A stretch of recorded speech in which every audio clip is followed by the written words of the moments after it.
And now, defenders of deviance. That's the focus of tonight's angle.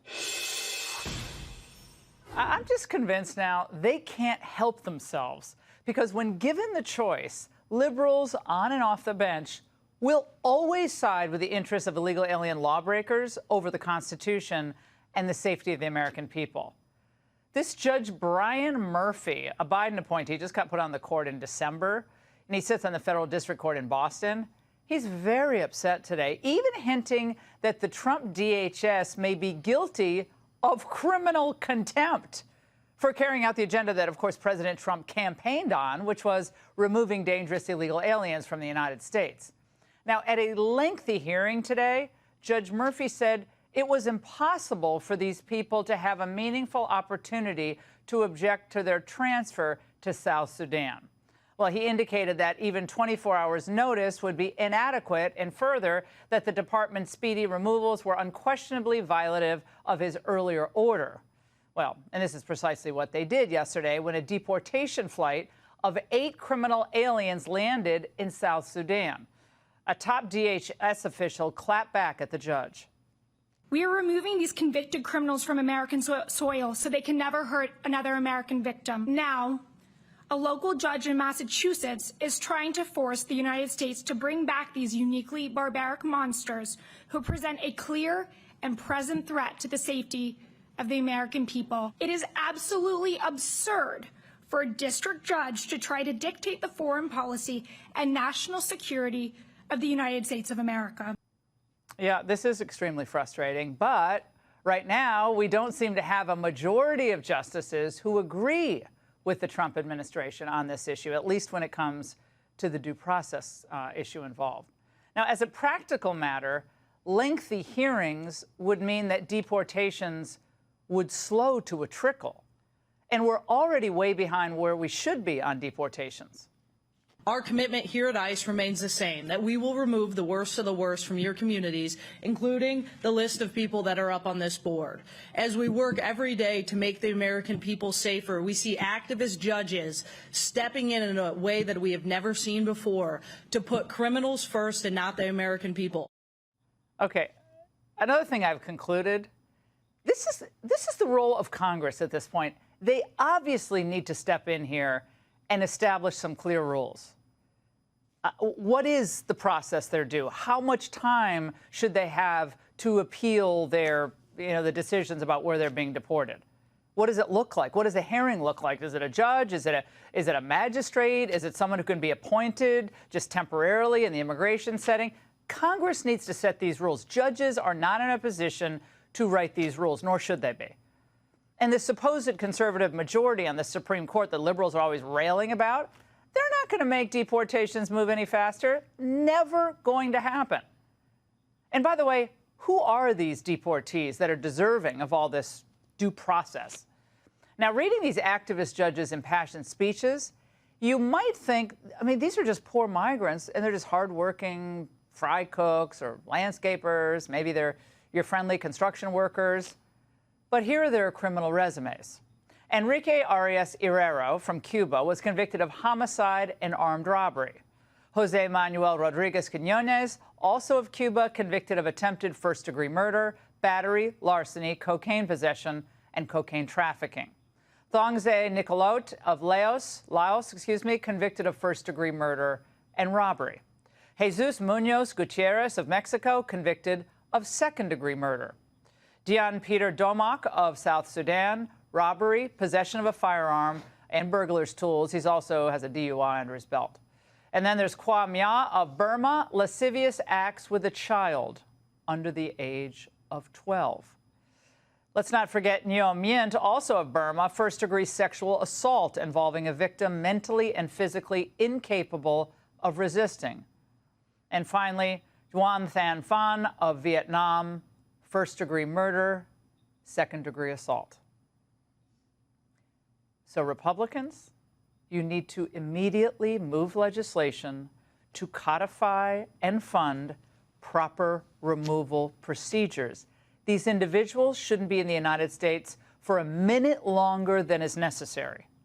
It's time to put the Democrats on the defensive for standing up for I'm just going to call MRCT, murderers, rapists, and child traffickers. Congresswoman LaMonica McIver is already on her heels on the defensive. She was charged with assault, you remember, in New Jersey a few days ago after her scuffle outside an ICE facility. And at a hearing today, she was released on her own recognizance. By the way, I saw this. She's already sent out a fundraising appeal after her arrest, claiming that I went to an ICE facility in my district to conduct oversight because that's my job and my lawful right as a member of Congress. Overfight? Maybe. Oversight?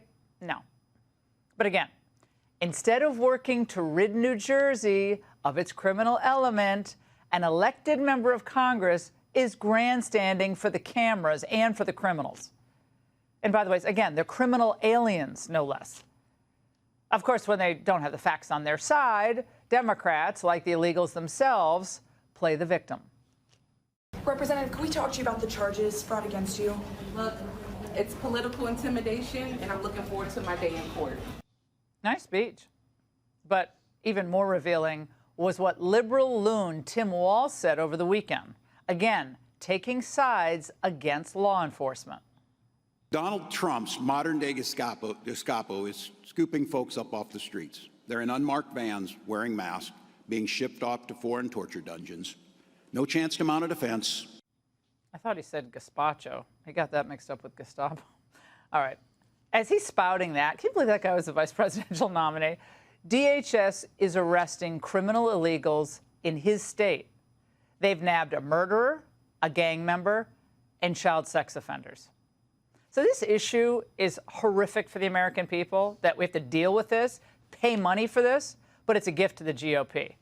A new Marquette University poll, a law school poll, shows that Trump's approval numbers on border security are holding strong, 56 to 44. And you know it's bad for the Democrats when even Jasmine Crockett knows it's time to pivot. Republicans were right. Democrats lost on immigration. When you look at all the polling, when you talk to people, they lost on immigration. Even Crockett knows what we've been reporting for years now. Americans are fed up with protecting illegals. They're fed up with the scam. They're fed up with the budget-busting effects of illegal immigration, not to speak of all the crime. And those in the poorest communities that the Democrats, they want to tell us they care so much about. For decades, they've been feeling the impacts of illegal aliens most directly. So, look, I don't want to help the Democrats by giving them advice. They know what they should be doing. They used to believe in border enforcement. So let them continue down this path. It's a disastrous path.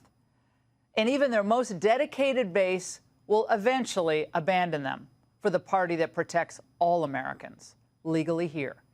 And that's the angle. Treason at the highest level. That's what Trump's calling the Biden cover-up. And he says the people who lied to the country are treasonous thugs and wants their punishment to be very severe. Now everybody in D.C. is trying to prove they're not Benedict Arnold.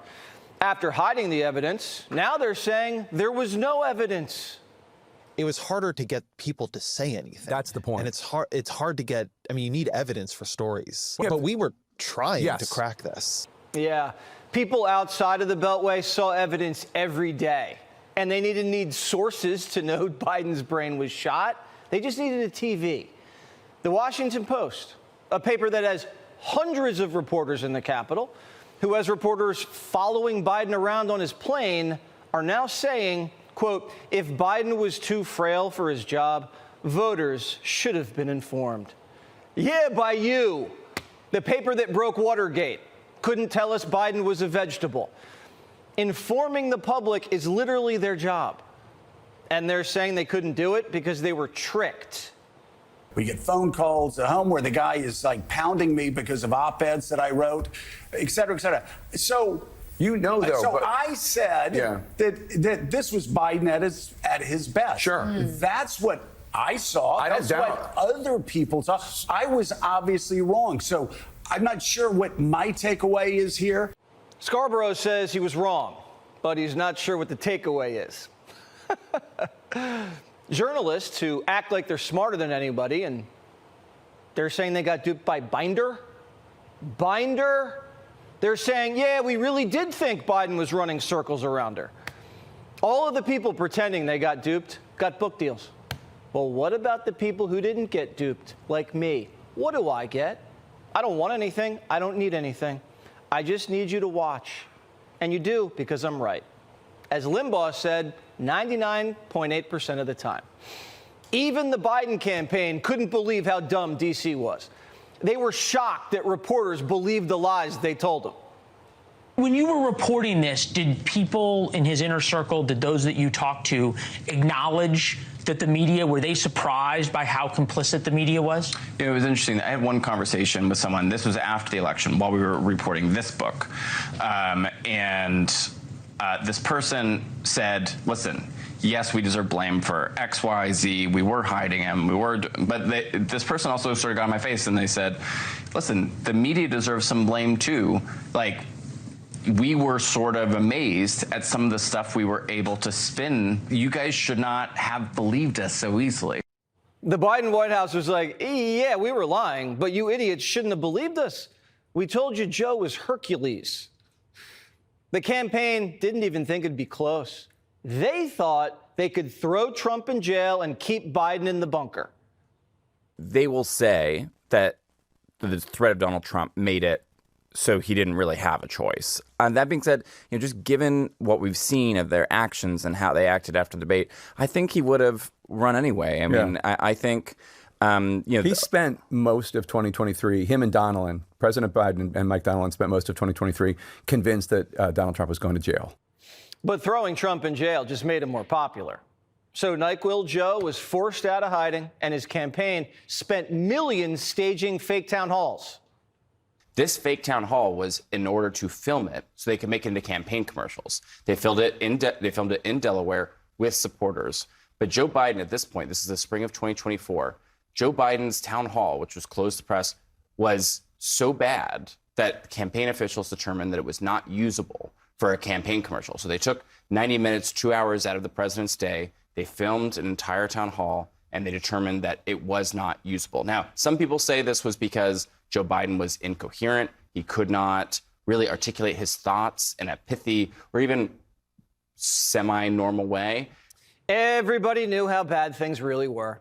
Some Democrats were worried about Biden years before.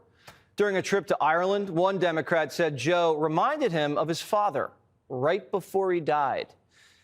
Another Democrat said they were stunned to see Biden completely out of it at a White House Christmas party. Every Democrat saw it, but they all zipped their lips. Even Kamala thought Joe was out of his mind. Remember when Joe put on the Trump hat? She said, "What is he doing? This is completely unhelpful and so unnecessary." After that, they said, "We're not campaigning with this guy ever again." Biden was toxic. Now Democrats are saying Biden's foreign policy wasn't really his.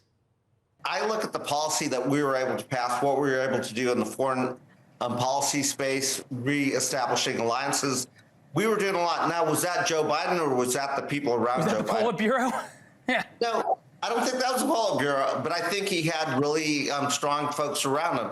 Now, yes, we can go back in hindsight and say maybe it wasn't the president that was doing this, and maybe we should have asked questions. Biden wasn't even running his own White House. They say a small group of Biden insiders were running it. You know who was in charge? Hunter. Well, I think Hunter was driving the decision making for the family in a way that people, he was almost like a chief of staff. I think he is provably, demonstrably unethical, sleazy, and prone to horrible decisions. I mean, tell me how you really feel. Well, I mean, I just look at the record. I mean, after his brother died, he cheated on his wife with his brother's widow and then got her addicted to crack. Tapper just said a sleazy criminal hooked on crack was running the country. But when we said that, Tapper said, no, that's just a cruel conspiracy. The right wing is going crazy with all sorts of allegations about Biden and his family, too disgusting to even repeat here. I mean, some of the ones I've seen from the president's son and some of the president's supporters are just wildly unhinged. Unhinged. Okay. Well, what's Tapper's next book going to be called? Biden's border crisis? How Democrats imported millions of voters. How much is he going to get paid for that? Because when conservatives write a book, they're not even allowed on most mainstream shows to promote it. Tapper is everywhere. So the question is why? Well, the media is trying to scapegoat the Biden family while they clean up the rest of the crime scene. They knew all along they were in the middle of a cover-up and didn't say a thing. But when did Biden find out he had cancer? They said he found out Friday. But at this point, we can't believe anything they say. Biden said he had cancer 3 years ago. Because it was a 4-lane highway that was accessible, my mother drove us, and rather than us be able to walk. And guess what? The first frost, you know what was happening? It had to put on their windshield wipers to get literally the oil slick off the window. That's why I and so damn many other people I grew up have cancer. And why can't, for the longest time, Delaware had the highest cancer rate in the nation. Was he talking about prostate cancer, skin cancer? Because he said this before they caught his skin cancer. So what cancer was he talking about? Was that a gaffe? Was he telling the truth? How long have they been lying to us? Biden had an enlarged prostate over 10 years ago, and they just stopped testing him? Doesn't make any sense. The question now is, why haven't we heard from Biden's doctor? Why are unnamed Biden sources telling us about Biden's cancer? Shouldn't doctors be making these statements, not anonymous sources out of Delaware? No one wants to put their names to this story. Maybe because there's more to this story. I mean, I still feel that Jake, I think, agrees that this is only the first draft of the story, and it's going to continue on. But tonight, we begin with a story that will not and should not go away for, well, history, forever. Democrats, their friends in the state-run legacy media mob, they worked in unison to cover up Joe Biden's obvious cognitive decline. This was a brazen attempt, frankly, a conspiracy, to use a phrase, to deceive all of you, to deceive the American people. They hated Donald Trump so much that they were more than willing to put Americans at risk, handing over the keys to our country and our nuclear arsenal to someone that they knew was in a steep cognitive decline. Nearly every elected Democrat, every White House official, every Biden family member, every single so-called journalist, they lied over and over and over and over again. This is the single biggest, most widespread political White House scandal in our lifetime. No other way to describe this. And it was also the dumbest lie ever told. They asked all of you not to believe your lying eyes and your lying ears. Meanwhile, we simply reported the obvious truth here on this program. My humble advice to every American watching tonight is forever, you cannot trust fake news CNN, MSDNC. You can't trust the broadcast channels, ABC, CBS, NBC. Stop reading the New York Times. Stop reading the Washington Post. Stop listening to NPR. And frankly, you can get your news right here on this show, on Fox News, talk radio, maybe podcasters that you like, know, and trust. You might not always agree with my political beliefs, but we're not going to spend 5 years lying to your face. We told you the truth about Russia collusion. They lied. We told you the truth about the valuation of Mar-a-Lago. They lied. We told you the truth about Joe Biden's cognitive decline. They lied. But don't take my word for it. Let's take a look at the timeline, shall we? Let us begin in 2019, the very beginning of Joe Biden's presidential campaign. From the very moment that he threw his hat in the ring, something seemed off. Let's take a trip down memory lane.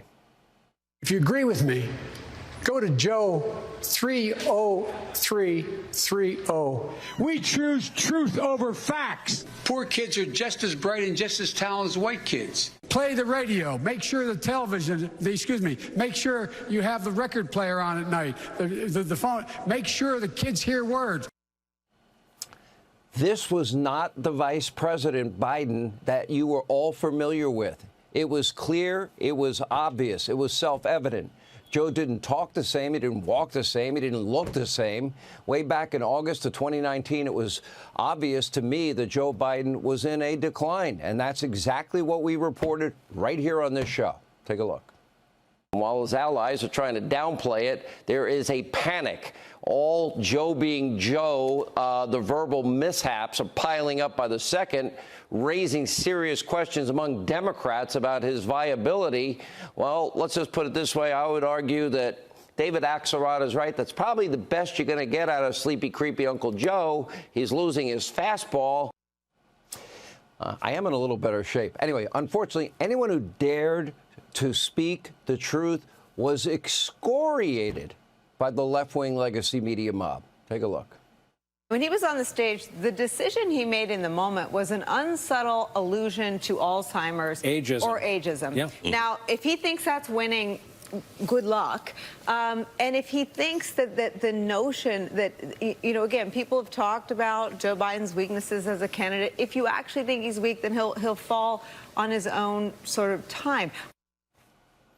Now, a year later, let's follow the timeline. In 2020, the same pattern continued. Now, if you are a loyal viewer to this program for any length of time, you are very, very familiar with this alarming moment from then candidate Joe Biden, you know, created by the thing, you know, the thing, God, the creator of everything. Take a look. It's time for America to get back up on its feet and once again fight for the proposition that we hold these truths to be self-evident. Sounds corny. Not a joke. Think about it. We hold these truths to be self-evident. All men and women created by you know the thing. You know how we talk about it. Are we the people? Corny, not a joke. Think about it. The thing. Once again, we observed the truth. And immediately, we told you, our viewers, a reminder. As a voter, it is fair for every American to ask whether or not this 78-year-old has the strength, the stamina, the focus, and the capacity to handle what is by far the toughest job in the world. Now, to me, quid pro quo Joe seems to be in a rapid state of decline and not up to the rigors needed even on a campaign. Now, over there on fake news CNN, the reporting was much different. Instead of telling you that the people that watch, the very few people that watch that network, well, they spread blatant lies, propaganda, misinformation. Take a look. This is Joe Biden out there on a vigorous bike ride. Not wearing a helmet, but definitely wearing a mask, by the way. Fox's narrative and talk radio's narrative for months has been that Joe Biden is falling apart. You just heard Ben Shapiro say it, falling apart. And there he is riding a bike, out for a bike ride. Humpty Dumpty, you want to take that back? Don't forget, Humpty Dumpty tells everyone he's a reporter, which is another lie. None of these people are, quote, journalists, as they claim. They are leftist, activist, talk show hosts that are merely part of the Democratic machine. Frankly, nothing more than an extension of their press offices. They're not honest about who they are. And that brings us to 2021 in our timeline.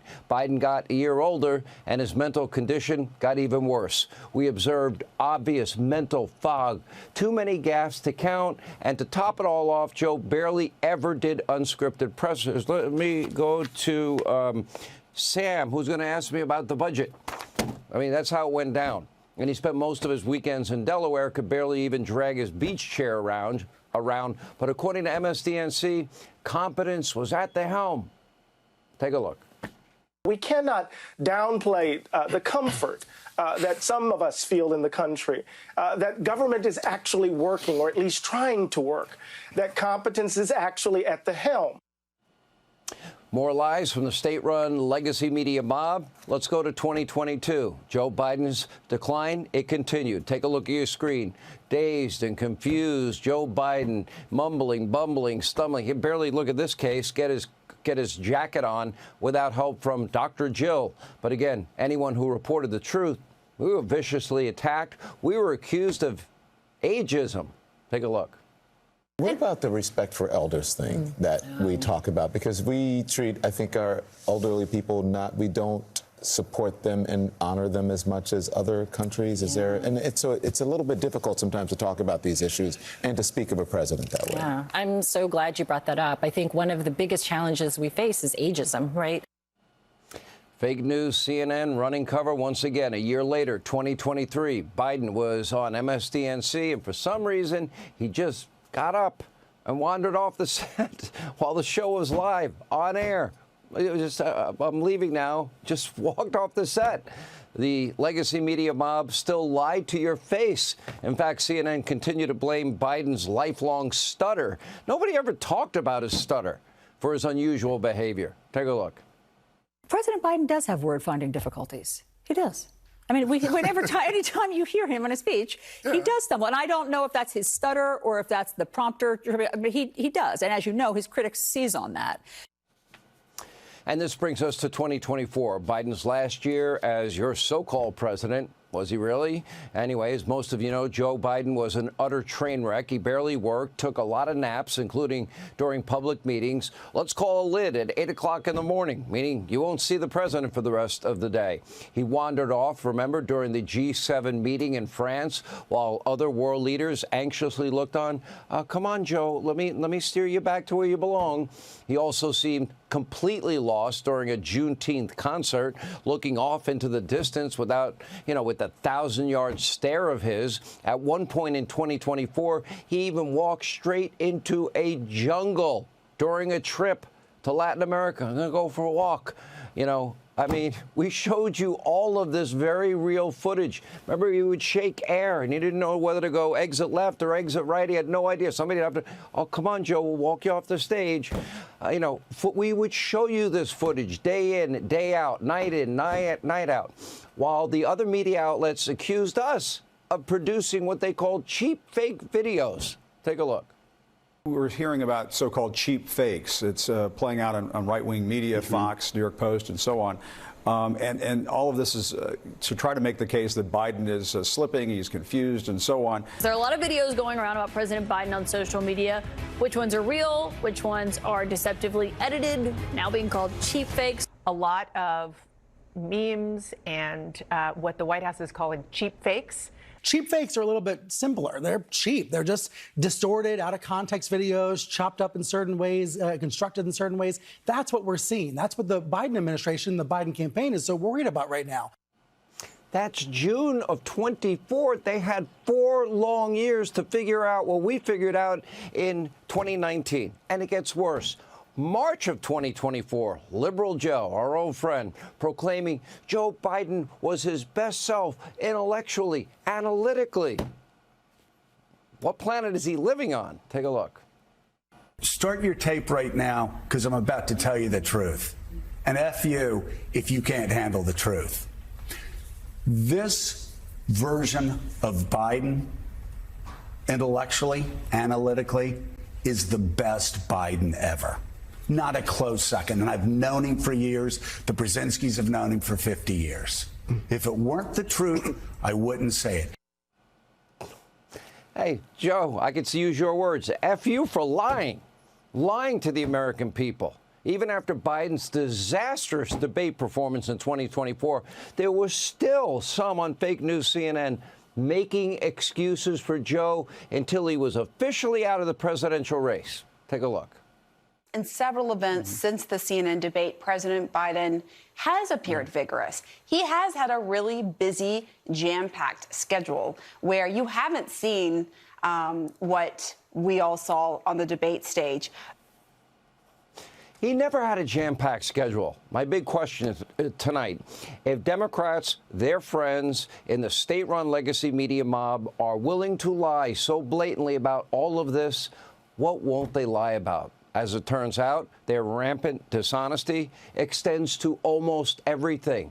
I don't have time to list every lie. They have done nothing but lie and lie again and again and peddle one conspiracy theory about Donald Trump after another, and they even got Pulitzer Prizes for lying, and they won't give them back. It's repulsive. It is corrupt. It is the biggest presidential scandal in history. Well, right up there. Here's one quick example. This is fake Jake Tapper defending Hunter Biden in 2019, 20, and 23. Now he's criticizing him. Take a look.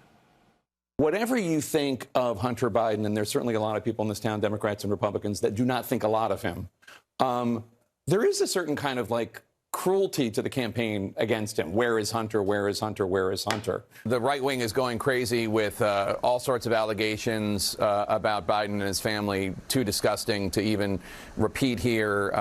I mean, some of the ones I've seen from the president's son and some of the president's supporters are just wildly unhinged. I think that you came here and leveled a bunch of accusations and allegations about Hunter Biden. I didn't level. I just said the facts. Now, that was before Biden's exit from public life. Now here's fake Jake admitting the truth. He's trying to make money selling a book. Take a look. Well, I think Hunter was driving the decision making for the family in a way that he was almost like a chief of staff of the family. Does that strike you as pretty bizarre? It's bizarre because I think he is provably, demonstrably unethical, sleazy, and prone to horrible decisions. I mean, tell me how you really feel. Well, I mean, I just look at the record. I mean, after his brother died, he cheated on his wife with his brother's widow and then got her addicted to crack. That's just one thing I could say. I mean, I don't have a lot of personal regard for him. And I have no personal regard for you either, fake Jake. You're trying to make money criticizing the very lying that you were a huge part of. Why would anyone buy that book or trust anyone at Fake News CNN ever again? They pretend to be honest, purveyors of truth, and that is a lie. But of course, it's not just the media. As Peter Doocy can report firsthand, then Biden White House at that time was a house of cards built on lies and smears. He's the only one I recall calling it out regularly. Take a look. President Biden is the oldest president in U.S. history. Why does White House staff treat him like a baby? No one treats the President of the United States, the Commander-in-Chief, like a baby. So there's this book that says that's ridiculous. When staff that's a ridiculous claim. How is President Biden ever going to convince the 3/4 of voters who are worried about his physical and mental health that he is okay, even though in Las Vegas he told a story about recently talking to a French president who died in 1996? I'm not even going to go down that rabbit hole with you, sir. One of the reasons you were not charged is because in his description, you are a well-meaning elderly man with a poor memory. I'm well-meaning, and I'm an elderly man, and I know what the hell I'm doing. I've been president. I put this country back on its feet. I don't need his recommendation. It's totally How bad is your memory, and can you continue as president? My memory is so bad, I let you speak. All right, let's do a monologue. So it appears the grown-ups are back. Suddenly, Washington has rediscovered what an actual boss looks like. And what happens when you have a great boss? The bossness trickles down. Now we finally got cabinet members who aren't just competent, they're kicking ass. Take Marco Rubio, whose transformation reminds us of when the Incredible Hulk gets angry or when Judge Jeanine loses a shoe. Here's Marco taking Chris Van Allen to the short bus. I have to tell you directly and personally that I regret voting for you for Secretary of State. Well, first of all, your regret for voting for me confirms I'm doing a good job. In the case of El Salvador, absolutely. Absolutely. We deported gang members, including the one you had a margarita with. And that guy is a human trafficker, and that guy is a gangbanger, and the evidence is going to be clear in the days to come. You're going to see who you went to defend. I'm sorry, Mr. Chairman. Secretary Rubio has the floor. Mr. Chairman, he can't make unsubstantiated comments like that. Secretary Rubio has the floor. You had Secretary your time. Rubio should take that testimony to the federal court in the United States because he hasn't done it under oath. Here's another point, okay? There is a division in our government between the federal branch and the judicial branch. No judge in the judicial branch cannot tell me or the president how to conduct foreign policy. I haven't seen a mismatch like that since Randy Weingarten sat on a chair. And it's only possible when you got the wind of Trump at your back and no fear of the wind coming from the flatulent left-wing mob. And Rubio's not alone. The entire cast of unintimidated ass-kickers is growing real fast. Just take a look at this murderer's row. If I offend anybody today, I don't give a I don't give a what you think about me. Well, our people are now the sickest people in the world. Seriously. Because you have not done your job. You don't care about wasting tax dollars. Senator Ricketts does. And I'm going to do my job because the American public cares about us not wasting tax dollars. If you want to talk about someone who was attacked by a weaponized bureau, you're looking at him. And now he's the director of the FBI and he's cleaning it up. I don't really care, Margaret. I don't want that person in my country, and I think most Americans agree with me. No more pronouns, no more climate change obsession, no more emergency vaccine mandates, no more dudes in dresses. We're done with that. Yeah. Huh? Tell you what, I haven't seen so many bad asses since Kudlow had his 80th birthday at a nude beach.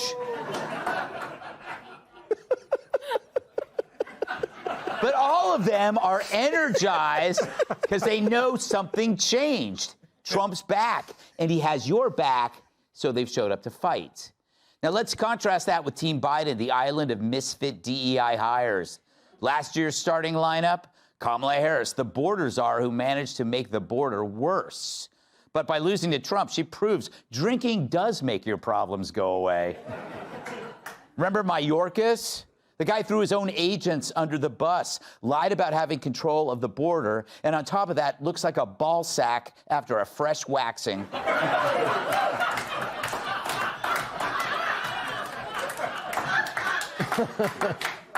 Pete Buttigieg went on a 3-month paternity leave before they even knew he was gone, let alone pregnant. This guy was as useless as crowd control at a Jesse Waters book signing. Secretary of State Blinken became a Nero in mom jeans, playing guitar while our foreign policy burned. 13 service members died under his watch. Luckily, his boss totally forgot about it. Lloyd Austin, our defense secretary, hid that he had prostate cancer. Where have we heard that before? Do you realize that means at one point our military had no commander-in-chief and no secretary of defense? If Aruba decided to invade us, we would have been But I guess that's how you get a mentally ill dude in charge of nuclear waste who moonlights as a luggage thief. Under Biden, staffers were taking it in the ass at a Senate conference room and filming it. I was not there. And what about Binder, right, whose job was to sell us all this? She instilled confidence in this administration the way The View instills confidence in Weight Watchers. Didn't matter because the media played along. Hell, they carried so much water, camels tried to have sex with them. But there was no top guy, and it showed with the rest of these clock watchers. When your boss inspires naps instead of nerves, success is never an option because failure's expected. I think the Biden administration's motto was, we do less before 9 a.m. than dead people do all day. But now, it's changed. Entire departments, they're not worried about disappointing the media or the bureaucrats. They want to please Trump and, by extension, all of us. Trump knows leadership doesn't come from special days, hashtags, and platitudes about inclusion. It comes from expectations. It comes from pressure and a vision for what's great. Which is why we went from a president who forgot names to a White House who's kicking ass and taking them.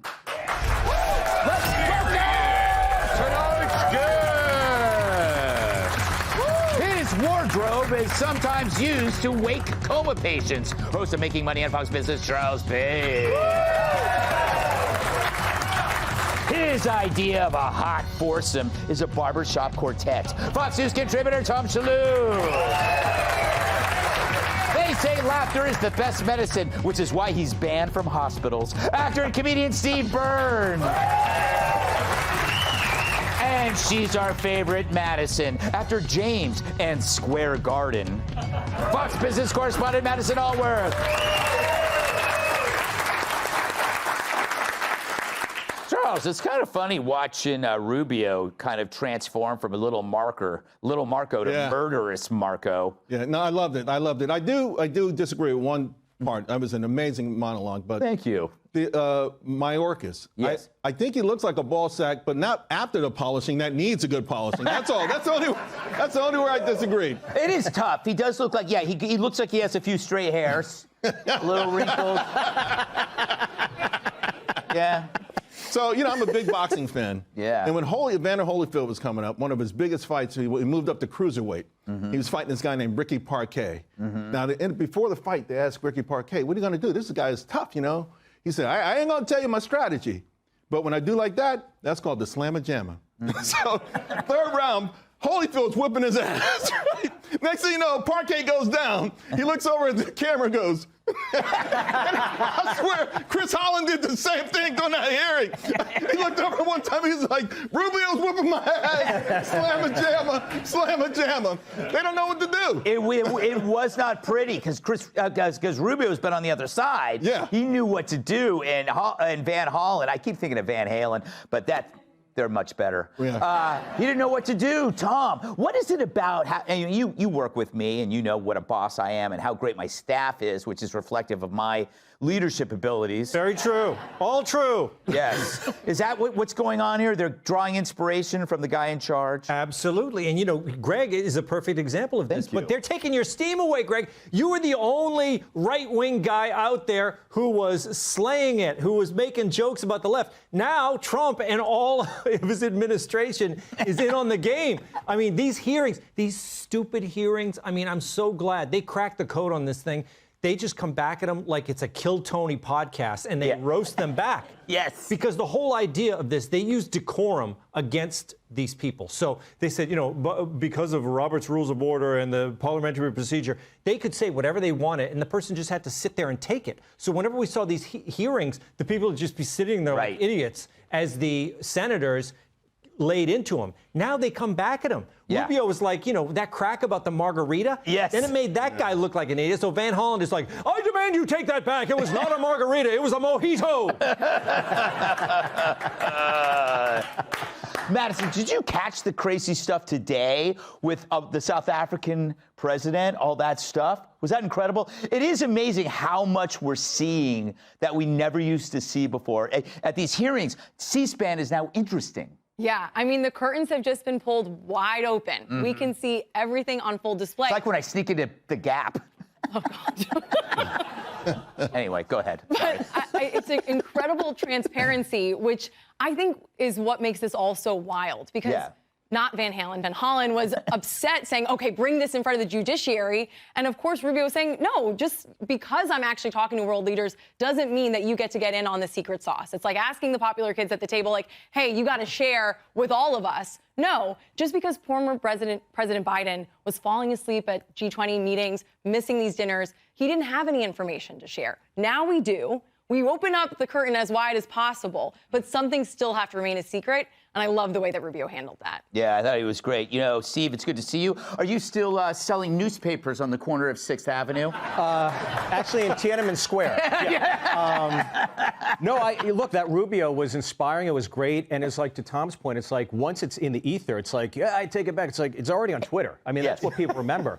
But Trump got in there. He's not joking around, right? Deported upwards of, in 3 months, over 100,000 illegal immigrants back out of this country. And if he keeps up at this rate, who's going to be left to root for the Raiders? But I will say this. He's deported all these people, and so what the progressives and left are demanding is due process, right? Courts. And let's back it up. Let's spend millions of dollars on the courts. It's like, that's why I think Trump went in and opened Alcatraz. Mm-hmm. It's no more El Salvador in prison. It's going to go to Alcatraz. It's going to rename it Bar-Lago. and you know what? It's going to be a beautiful jail, Greg. It's going to be a wonderful jail. They're going to love my jail. Let me tell you, the inmates love my jail. The inmates, you know what the inmates say to me, Greg? The inmates, when their sentence is up, they say, I don't want to leave, I want to stay. They say, stay. I don't want you to leave.